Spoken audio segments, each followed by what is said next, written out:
Welcome back to Steelers Therapy. I'm your host, Ron John. Let's talk about the Steelers win at the Denver Broncos, 13-6. If you haven't, please subscribe to the channel, like this video, share it. Let's do it. Let's do some post-game analysis.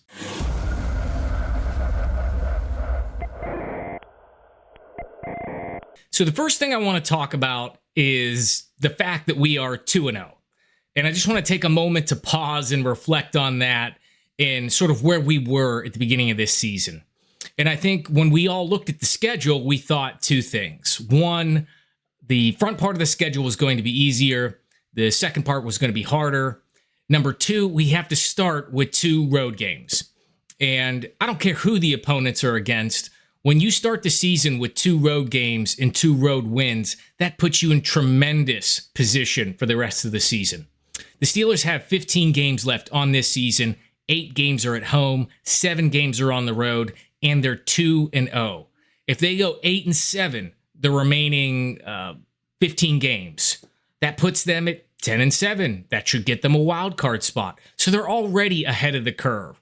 And regardless of how ugly it's been with the lackluster offense and the zebras and laundry on the field, they are 2-0. They are at the top of the AFC North, and they are proving to be a better team than I think we thought they were going to be overall. So first, let's get into the defense. The defense was spectacular in Denver.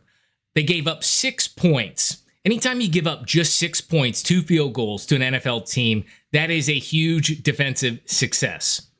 The Steelers were scrappy on defense, particularly in the first half. They didn't give Bo Nix much. They didn't give the running game much. And it took a trick play by the Broncos, catching the Steelers flat-footed, for them to get some momentum, for it only to be squashed by an interception by our backup cornerback in Corey Trice Jr. Love to see another sack by TJ Watt. Love the pressure in the front 7, particularly the front 4, the Steelers defensive linemen. This defense is better than I thought, particularly in the secondary. Joey Porter Jr., a little bit of a disappointment in this game. Certainly, this guy can cover. He can take away number 1 wide receivers, but Joey Porter is way too handsy. And there's a lot of folks out there that say you shouldn't be wearing yellow gloves. And I speculate that that's because it's easier to see your hands, easier to see grabbing onto the receiver, things like that. I don't think that has anything to do with it. I think Joey Porter Jr. is a young player. He's an aggressive player. And, he doesn't give up a lot of touchdowns. He doesn't give up a lot of yards to the receivers he's covering. But with that aggression comes some penalties. It's going to be part of his maturation process. Don't want to see 3 a game. Would only like to see 1 at the most. But Joey Porter Jr. is going to continue to get better. Minkah Fitzpatrick's been a little bit quiet on the team. Certainly, the defense has been good. He's doing his part. He's making plays. He's making open field tackles. But like to see him get back on the interception train or some explosive defensive play, some field flipping type of turnover for Minkah Fitzpatrick to get his confidence up a bit. One of the things I did notice, and I'll touch on this a little bit later, Patrick Queen's been a disappointment. Don't like his energy out there. Don't like his vision or his ability to get to running backs. He gets washed out of plays easy. We'll talk a little bit more about that later. But overall, I mean, TJ Watt, Alex Highsmith doing great. This defense is making it very hard for teams to score, move the ball downfield. And I think as long as the defense can continue to play at this level, the Steelers are going to be in every game that they play. So wonderful things to see from the defense. Now for the offense, and this is what I really want to talk about. First, I'll give you my kind of analogy, and then we'll get into the specifics. So when I was in the U.S. Army, there was this saying, and for those of you that were in the U.S. Army, particularly combat arms, you will have heard this, and it's called piss with the cock that you got. And what does that mean? That means whatever your situation is, embrace it and go with it and get the results anyway. That's what the Steelers need to start doing with their offense in Justin Fields and Russell Wilson. And I'll explain both scenarios here. So when it comes to Justin Fields, the Steelers haven't quite embraced him and let him play quarterback. And I guess for a good reason. The first game of the year, he wasn't probably prepared to play. It was Russ that was going to play. They knew that the Falcons were likely going to be rusty on offense. They wanted to prioritize mistake-free football. They didn't let Justin Fields throw it over the middle of the field. They didn't let him do much with the football besides some outside of the hash, long bombs and some throws at the line of scrimmage or behind it. They basically had the training wheels on him with the Falcons, and they kept the same training wheels on him with the Denver Broncos. Again, looking at the Broncos, we all knew, everybody knew that the Broncos offense was bad. We knew that they weren't going to match up well versus Steelers. So what do? Run the football, protect the ball. Don't give Justin Fields an opportunity to turn it over. Put some points on the board. It will be enough to win. And these coaching game plans have proved fruitful in the first 2 games of the season. But when I talk about piss with the cock that you got, the Steelers have Justin Fields right now. And they need to start pissing with him, for lack of a better analogy or term. They need to let him start playing the game and throwing the football. Open him up to maybe make mistakes. Because I'm going to tell you this right now. The Steelers are not going to beat the Los Angeles Chargers with 18 points or 6 field goals. They're not going to beat them with 13 points. It's not going to happen. The Steelers are going to need to score 21 or more points to beat the Los Angeles Chargers, and that's a fact. Their defense is good. I think their defense will hold them to probably something like 2 touchdowns, maybe 2 field goals, 20-ish points. I mean, this is a good offense by the Los Angeles Chargers with a good coach, with a good quarterback, with good running backs. They are going to get points. And the only way that we're going to beat them is to just piss with the cock that we got. We have Justin Fields. Let him throw the football. Let him throw over the middle of the field. Put him in positions where he can throw it, he can run it, he can do all the things, and see if he can take over the game and actually put some real points on the board, do some real offense. This offense does look different than last year.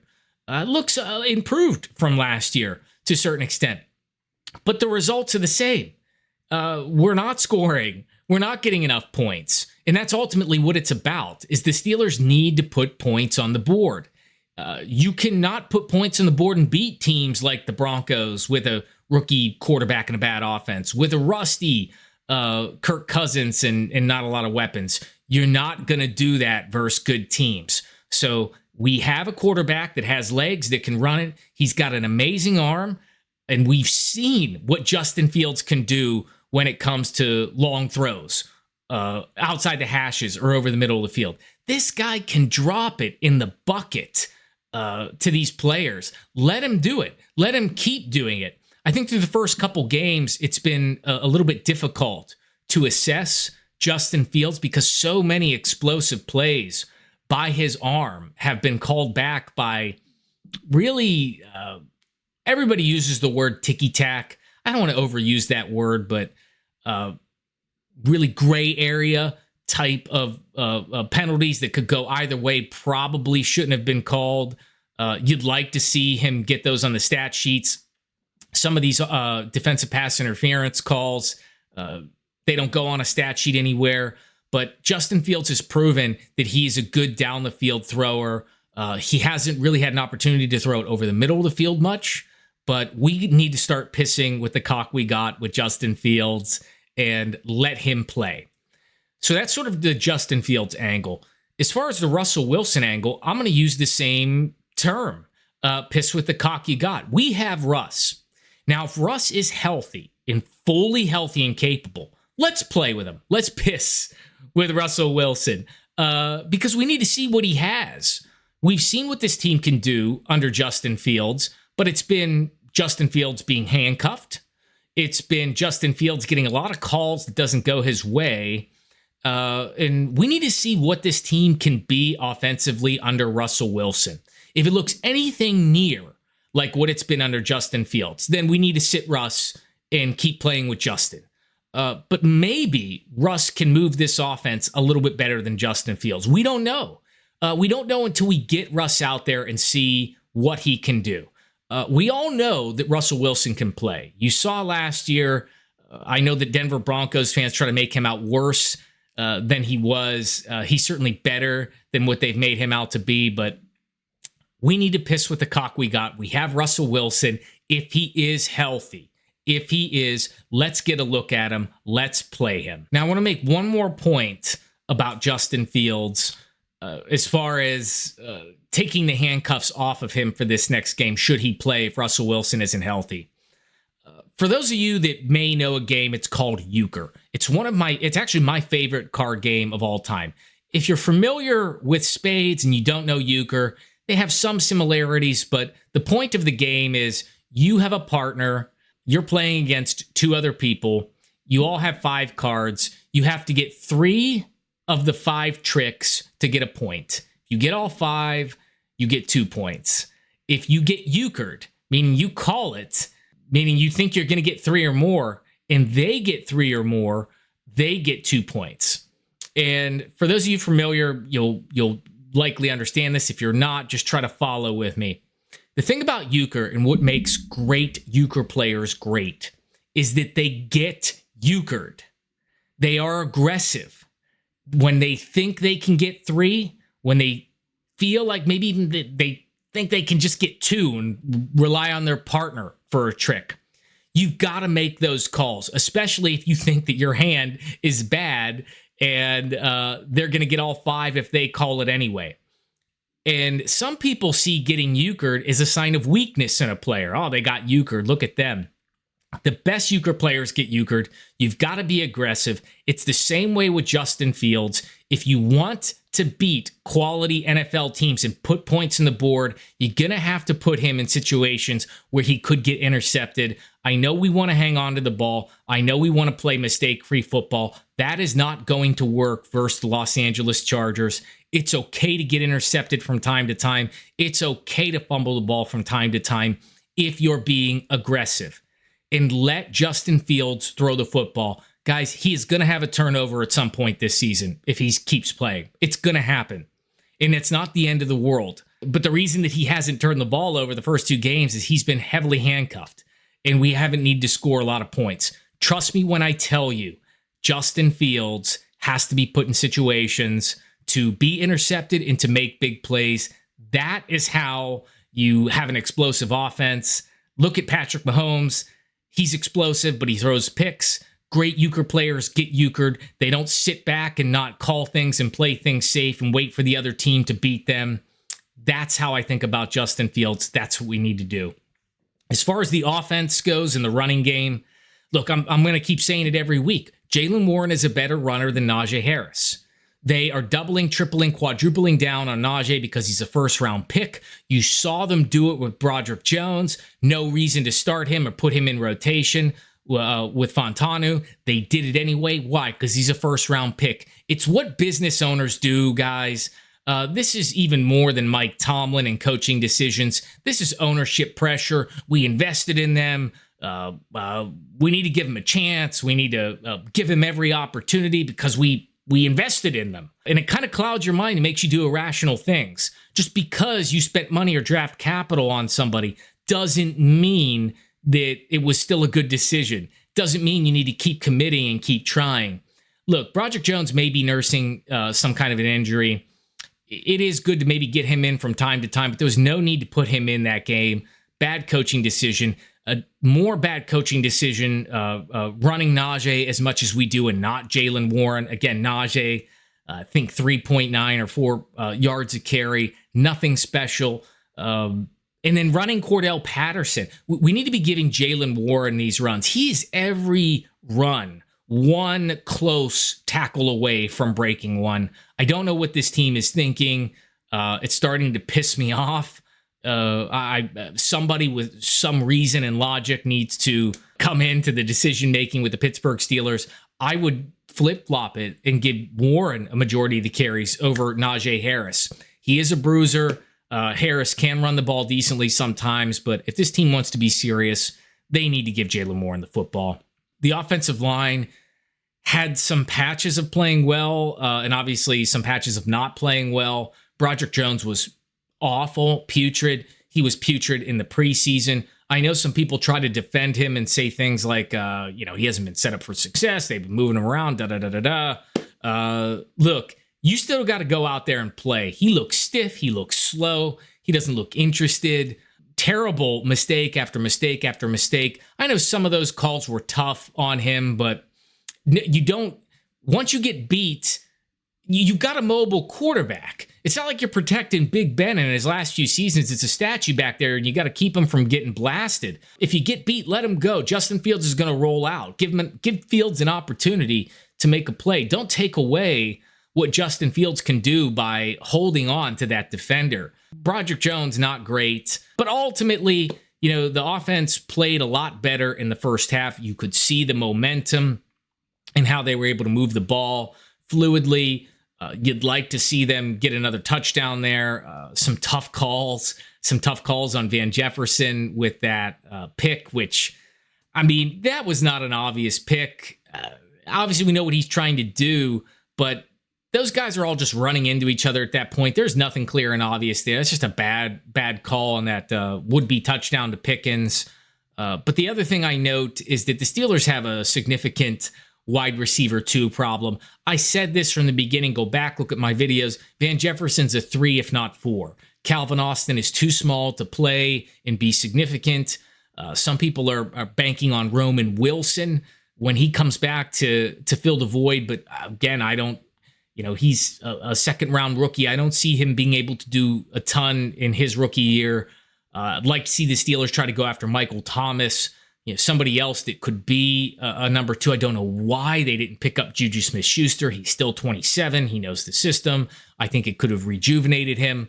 But, George Pickens isn't going to be able to do it all this season. So they're going to have to think of other things when it comes to the receiver position.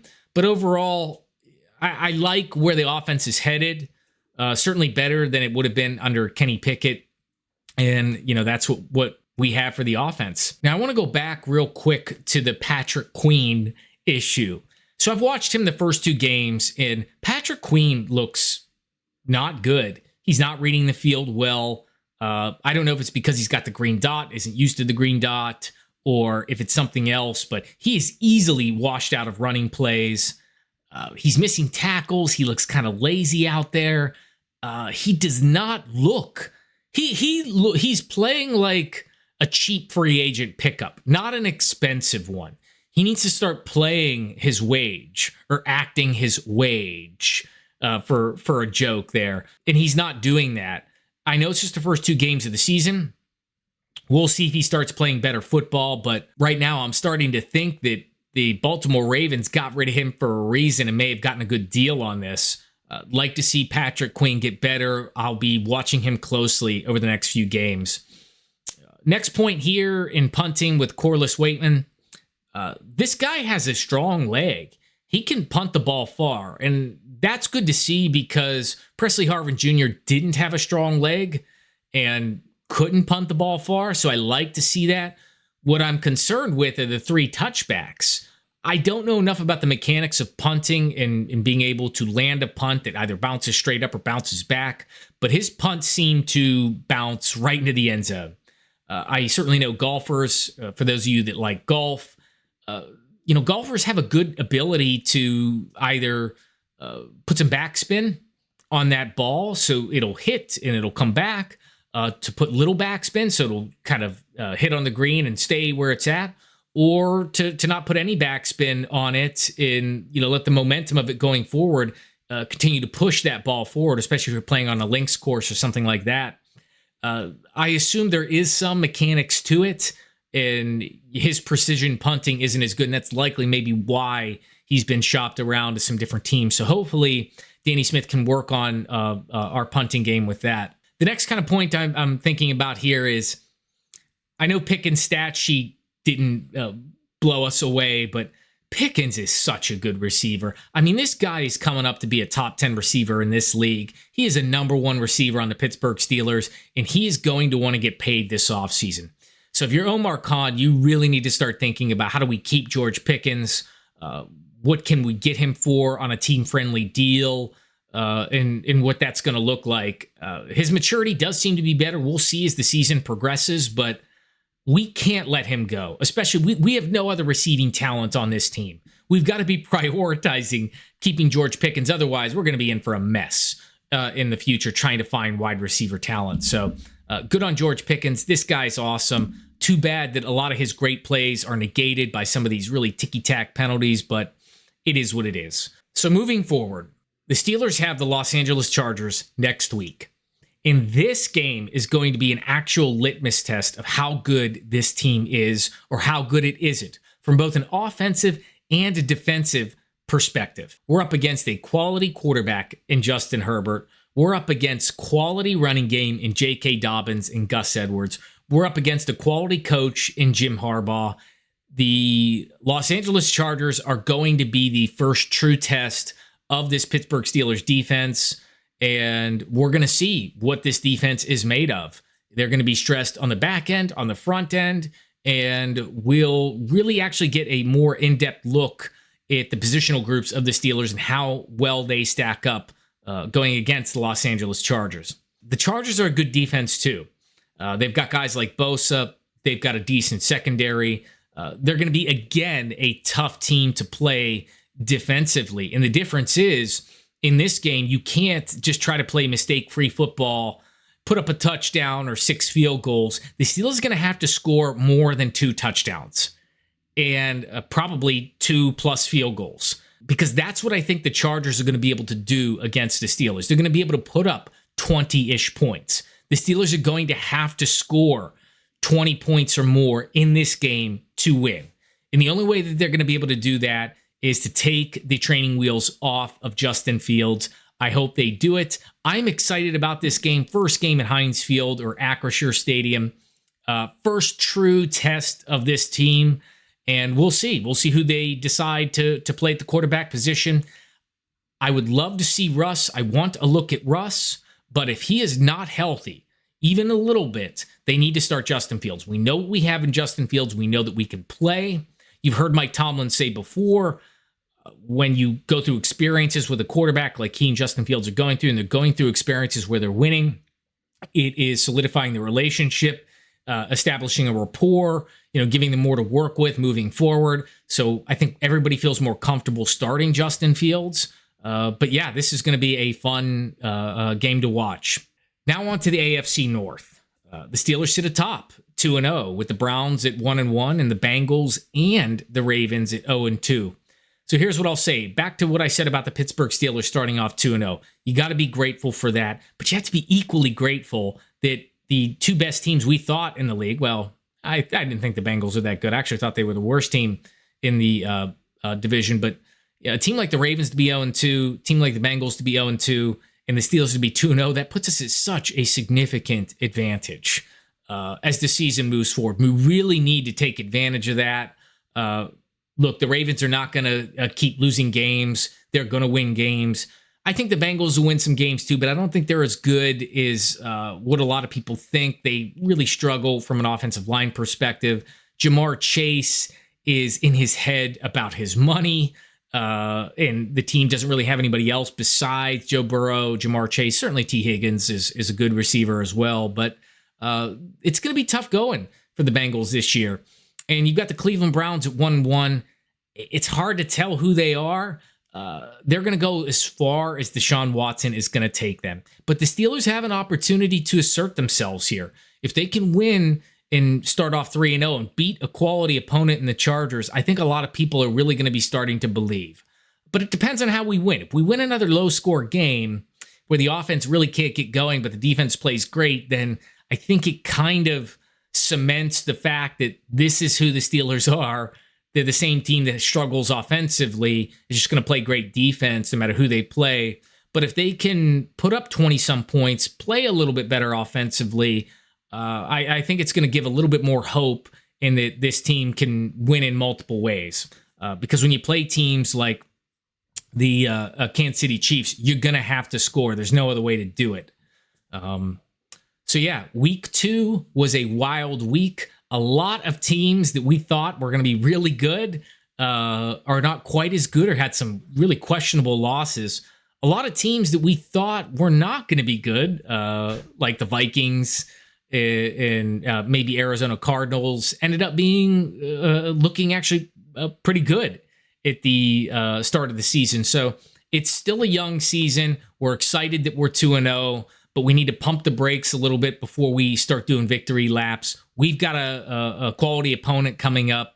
We've still got a lot of questions to answer about this team, and I'm excited to see it moving forward. So again, if you haven't, subscribe to this channel, like this video, share it. What did I get right? What did I get wrong in the analysis? Tell me about it in the comments below. Once again, I'm Ron John. This is Steelers Therapy. We'll see you next time.